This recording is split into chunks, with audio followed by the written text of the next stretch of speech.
All people on board an Aeroflot Airbus A310 perished in an accident on March 23, 1994, in a remote mountainous area of southern Russia. But although the reason for the disaster was unknown when accident investigators got to work after the crash, as the investigation went on, it became increasingly evident how horrific what actually happened on the flight deck that night was. This video describes how a child's ostensibly innocent excursion to the flight deck led to the destruction of the aircraft and the deaths of 75 people. On the evening of March 22, 1994, Aeroflot Flight 593 was a regularly scheduled passenger flight that was leaving Moscow's Sheremetyevo Airport, SVO, and traveling to Kai-Tak International Airport in Hong Kong. Aeroflot Russian International Airlines, RIA, an independent branch of the Russian national airline Aeroflot, was operating the flight that evening. It was an Airbus A310-300, designed to fly contemporary Western routes between Russia and locations in Southeast Asia and Europe. Driven by two General Electric CF6 turbofan engines, the aircraft, registered for OGQS, was new to the airline. It was delivered on December 11, 1992. At 16:39 local time, the flight left Moscow on schedule and without incident. Passengers quickly settled down for the 9-hour night flight to Hong Kong, a destination that none of the people on Flight 593 would ever see. There were a total of 75 persons on Flight 593 that evening, including 12 crew members and 63 passengers. 30 Aeroflot personnel, among the 40 Russian nationals on board the 63-person flight to Hong Kong. The remaining passengers were mostly business travelers from Taiwan and Hong Kong who were returning home following meetings in Russia.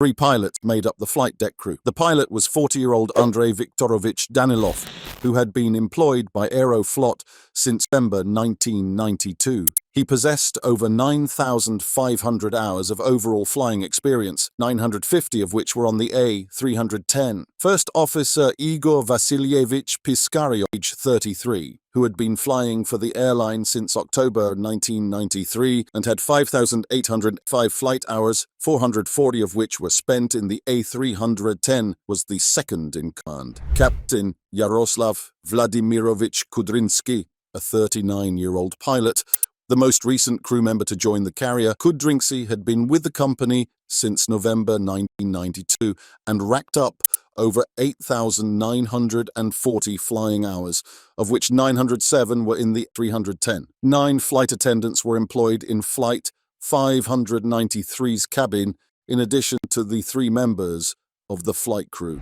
Visitors to the flight deck. Just after midnight, replacement Captain Kudrinsky assumed control of Flight 593, which was sailing at 33,000 feet, 10,100 meters, while Captain Danilov was sleeping in the cabin. Kudrinsky encouraged 2 kids who were traveling to Hong Kong on the same plane as him to join him on the A310's flight deck. By now, Kudrinsky, his 2 children, 13-year-old Yana and 15-year-old Eldar Piskaryov, and a third off-duty Aeroflot pilot, Vladimir Makarov, who had accompanied the children into the flight deck, numbered 5 individuals in the flight deck. Captain Kudrinsky asked his 2 kids to come view his workspace on the flight deck as they were traveling abroad for the first time. By this moment, most of the passengers were asleep. The aeroplane, traveling through the night, was traveling on autopilot to its destination. Kudrinsky allowed his 2 children to take turns sitting in the left-hand seat of the aircraft, facing the controls, in violation of Aeroflot flight regulations. In order to provide the idea that Yana was flying the aircraft, manually adjusted the autopilot's heading setting at 0:43, when Yana assumed her father's seat first. At 0:51, a few more minutes later, Yana gave up her position so her older brother Eldar could take the wheel. Unknown to Kudrinsky, he gave Eldar permission to operate the controls, probably under the impression that the autopilot was operating the aircraft and that Eldar's control inputs would not affect its trajectory. Eldar operated the control stick for more than 30 seconds at around 0:54, applying inputs of up to 10 kilograms. The autopilot was making adjustments to maintain a straight and level flying path, but these significant inputs were in conflict with it. These inputs caused the flight computer operating the A310 to change the aircraft's ailerons, or the flight control surfaces that regulate the bank angle, to manual, while keeping control over the other flight profile parameters. At this point, nobody on board realized that Eldar actually had partial control over the aeroplane. The control wheel's higher input of 12 to 13 kilograms caused the autopilot to clash with its attempts to bring the aeroplane back to its intended heading. The autopilot servo was disconnected from the aileron control linkage. As a result of this dispute, the pilots were unaware that the autopilot had partially disengaged, despite a non-audible warning light appearing on the cockpit display to alert them to the situation. Before transferring to the A310, both pilots had primarily flown Russian-built aircraft, therefore they were not familiar with the cockpit warning lights layout. Horror develops. The aircraft began a right bank at 2.5 degrees per second because of Eldar's strong control inputs. Eventually, the bank angle rose to 45 degrees. At that point, the wing's extreme bank angle made it impossible for the autopilot to maintain altitude. Captain Kudrinski became aware that the A310 was buffeting passengers. Without delay, he gave the co-pilot instructions to take over and tried to persuade Eldar to give up his left-hand seat so he could take back control of the plane. It took the co-pilot 2 to 3 seconds to adjust his seat in order to reach the controls because his seat was fully forward, as is frequently the case while the aircraft is cruising on autopilot. Meanwhile, the bank angle had risen to a sharp 90 degrees. The A310 began to descend quickly because it was unable to turn at such a sharp angle and stay at altitude. As it did so, the crew found it very difficult to regain control of the aircraft due to the increasing G-forces. The plane's autopilot utilized additional control inputs, such as raising engine thrust and pitching the nose up, to correct the rapid descent after losing control of the ailerons. The autopilot finally disconnected entirely, leaving those on the flight deck to correct the aircraft's unfavorable attitude, but it was impossible to bring the aircraft back to a flyable altitude.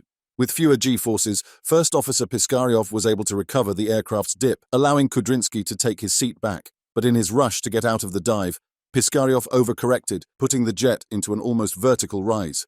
Without autopilot correction, this caused the aircraft to stall, and as a result, it spun. The aircraft dropped a significant amount of altitude during the spin and recovery pattern, falling below the minimum acceptable altitude for the flight at that portion of its route over steep terrain, even though the pattern was performed twice more. ATC at Novokuznetsk was getting ready to receive a radio transmission from Flight 593, containing its next planned position report at 0:59. There was no call. Concurrently, the aircraft's image vanished from their radar displays, and they were unable to reach the flight via frantic radio calls. 2 minutes and 6 seconds after the dramatic events began, at 0:58, Flight 593 crashed in a flat attitude with a high vertical speed, roughly 70 mph or 250 km per h. The accident site was situated in the Kuznetsk-Alatau mountain range in the southern Russian oblast of Kemerovo, about 20 kilometers from the town of Mezhdurichinsk. The high-speed crash claimed the lives of all 75 persons on board. The plane was utterly wrecked. After 2 hours, the authorities received a report that smoldering remnants of an aircraft had been observed on a secluded mountainside, approximately 20 kilometers, 13 miles, southeast of Mezhdurichinsk town.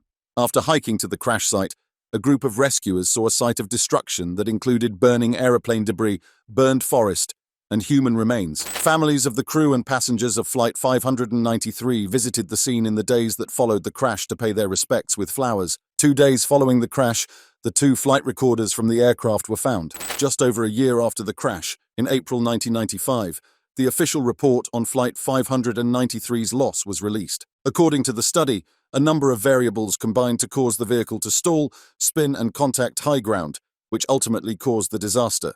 Among these were the following factors: the crew's choice to let an unfit child sit in his seat and interfere with the aircraft's operation. The unapproved individual and later the co-pilot used control forces that disrupted the autopilot's operation, overriding it and cutting its connection to the aileron control linkage. The pilot's inability to quickly discern that the autopilot had detached from the aileron control linkage. The inadvertent initiation of an additional little turn in the controls after the autopilot is disengaged, which results in a roll to the right. The crew's failure to recognize that the aircraft had departed from the maximum bank angle, which would have given them the extra time to adjust the plane's altitude and reverse the disastrous situation. The co-pilot took inappropriate and inefficient actions when the aircraft buffeted, failing to disconnect the autopilot and to move the control column forward. The crew's lack of experience with the aircraft type, autopilot, and flight control systems, as well as their lack of relevant training exercises, made them ill-equipped to respond to this emergency.